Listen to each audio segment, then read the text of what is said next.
Okay, so we have learned the power rule,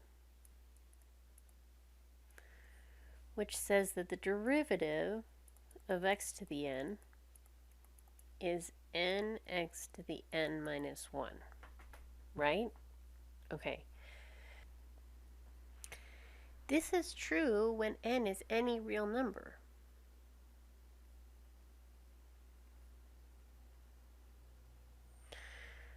So we talk a lot about polynomials where n is a whole number, right? Where it's 3 or 4 or 17 and it's positive. But this also works where n is a fraction. So this would work, for example, to take the derivative of x to the 1/2 power. The power rule works. It works when I have negative power, so x to the minus third power. Both of those things the power rule works for.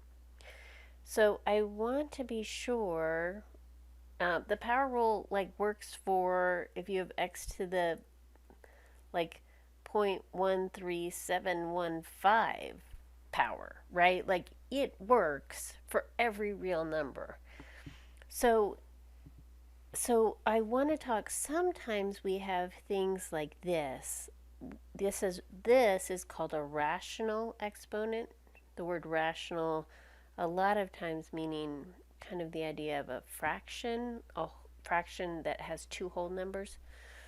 A rational exponent. And then here for negative exponents, even if they're right, like this could be also a negative fraction, like x to the minus 1/3. The power rule works. So sometimes I have a problem given, but it's not in this form. I have to change it into a form where I can use the power rule. So the goal here is to recognize where I can use the power rule.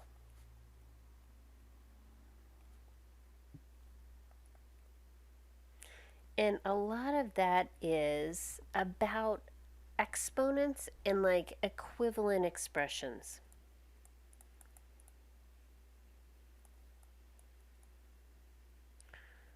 So this is just about, and mostly I just say, we want to change form so that things are easy for us, right? So here's an example. And maybe I'll say something. So first let's talk about rational exponents.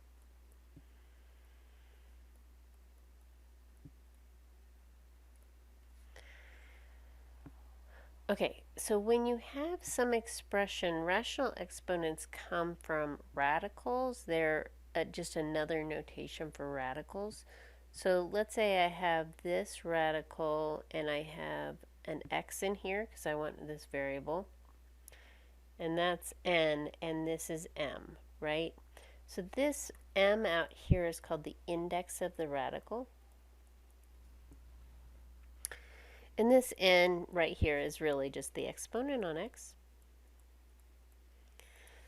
And this expression is equal to two other expressions, and it's important. So this is equal to x, but the one we'll use here, maybe I'll just simplify this. The one we'll use here is this, right? X to the n over m.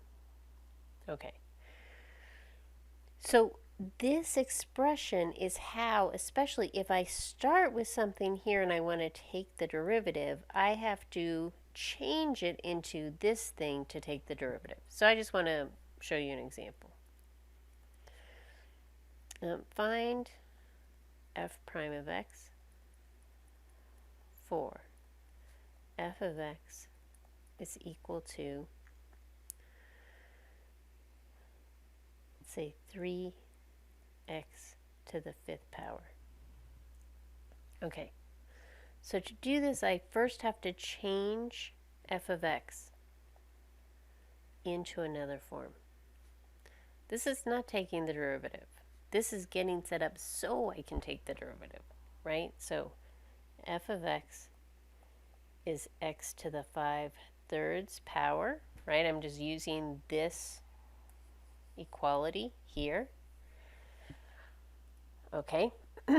And so then f prime of x I do by bringing the exponent comes out front, 5/3, x, and then in the exponent is 5/3 minus 1. Now, over on the side, I'm going to do this fraction. 5/3 minus 1, get a common denominator. That's 3 over 3 instead of 1. So I'll get 2/3. So the derivative of this is 5/3 x to the 2/3. You see that?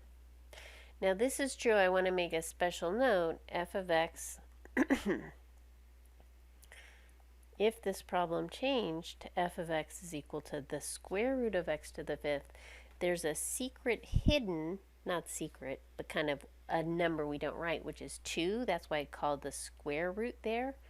So this is the same thing as x to the 5 halves. So if there's just a square root, the denominator here is 2. And then I can then take the derivative. Okay, so the second one is for negative exponents. Now,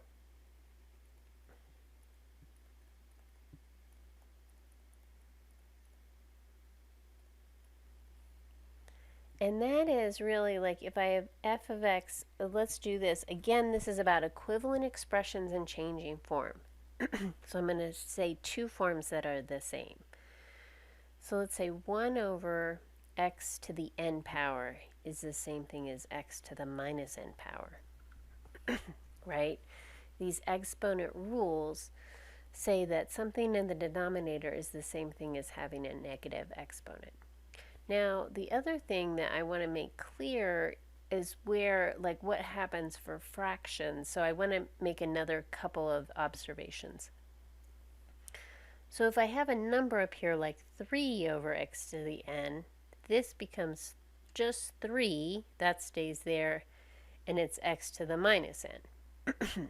That's because I really split this one up, and I think about it as 3 times 1 over x to the n, and I change this into x to the minus n, and then it just gets multiplied by 3. Now, a similar thing happens if I have something like this. Let's say I have 3 halves x to the n. Now what happens is to this 2. Again, I want to think about this as 3 halves times 1 over x to the n, and then the 3 halves stays the same as the coefficient, and then this is x to the minus n, right? So this is similar even if I'm going to use the same trick, and this doesn't have anything to do with negative exponents, but if I have 3x to the n over 2 like this, I still think of this as 3 halves times x to the n, which is 3 halves x to the n, right? And then, again, through all of these forms, through none of this have I ever taken any derivatives. I'm just getting it into the form where I can take the derivative. So I can take the derivative using the power rule here, here, here, and here, right? So at that point, I just have to do this work before I take the derivative to get it into a good form. So here's an example. Let's find the derivative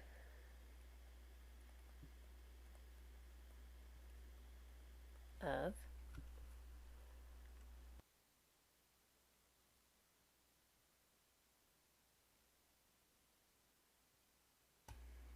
1 over x squared.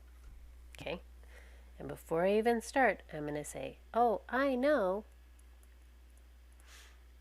1 over x squared is the same thing as x to the minus 2 power. Then use the power rule. So f of x is equal to 1 over x squared, which is equal to x to the minus 2, which is equal to negative 2x to the minus 2 minus 1. Be careful. Negative 2 minus 1 is negative 3. And then I go back and list this in kind of standard notation. If you want to, the negative follows the 2, and the x to the minus third power moves down into the denominator. Okay? Anytime you have weird exponents that aren't whole numbers, you'll see me. Do you see how I wrote out the negative 2 minus 1? if we go back up to this fractional piece, you'll see I wrote that out here too. It's because you just make mistakes when you're doing, like, I know it's just subtracting by 1. I know it feels really simple. You'll just make mistakes. So just do this. Like, you see, like, I wrote this out to the side just to make sure I kind of like didn't make a simple error in this instructional video. I did it here to kind of make sure that I was thinking -2 minus 1 is a combination of two negative numbers. So I get another larger negative number out of that. So just be careful. But this is a way to extend the power rule to other circumstances. Okay, I'm going to do one final combo like problem, right? So that you can see it. So what if I have let's do 3 over 2 times the square root of x to the 9th power, right? This is just a power rule problem. So the first thing I'm going to do is split this into 3 halves and then 1 over the square root of x to the 9th. Then I know that 9 should be an exponent. This is 1 over x to the 9 halves power as an exponent. And then this is 3 halves x to the minus 9 halves power. And at this point, I haven't taken the derivative yet. Now I'm going to take the derivative. All of these are just equal expressions. This is equal to the next one. This is equal to the next one. This is equal to the next one. Now, it's not going to be equal when I take the derivative. The derivative actually changes, right? So this is f of x. And the derivative is a related function, but a different function. So it comes like its beginning is f of x, and then we transform it into a totally different function that's not equal to the original function anymore. So now I'm going to do 3 halves times n, 9 halves, x to the minus 9 halves minus 1. Again, over here, I'm going to hop out. 9 halves minus 1. Get a common denominator, minus 2 over 2. For these fractions, I'm going to think of the -9 there and a plus -2 there. That's how I'm thinking of it. So I really have -11 halves on top. And then I'm going to multiply these fractions. I'll get a negative because it's a positive times a negative. And when I multiply a positive times a negative, it's negative. 9, and then multiply you straight across. 3 times 9, 2 times 2. 27 over 4, x to the minus 11 halves.